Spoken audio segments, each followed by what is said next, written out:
My take on tom yum soup. This is a massive portion.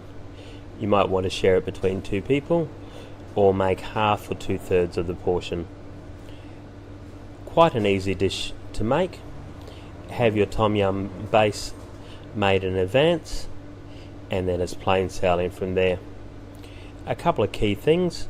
We need to cut the vegetables up the correct size and we need to add them to the broth in the right order. Also, we need to use good quality vegetables, the best quality you can find and afford. Okay? Just prepare everything, keep it all separately, and make sure that as much as possible you cut the vegetables to a uniform size. For me, the stalk of the broccoli is the best part of the broccoli. Absolutely love it. As well as using it in soups and broths, you can also stir fry it with a bit of mushroom oyster sauce and some garlic and chili.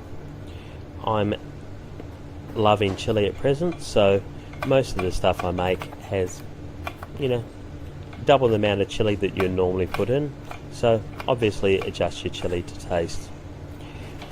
Also, don't touch your face after chopping chili, for obvious reasons, and be a wee bit careful when you go to the lavatory.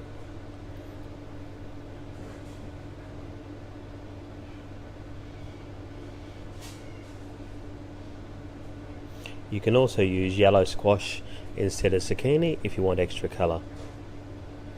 I washed the bok choy well before I prepared it. Be careful, as bok choy often has sand or dirt. Notice that I'm cutting the leaf differently to the stem.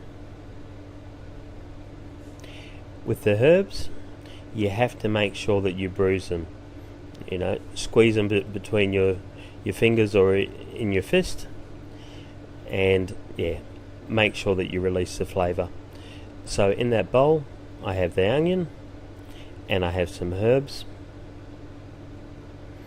some chili, squeeze the lemon juice in there and pour in the tamari. Tamari is organic gluten-free soya sauce.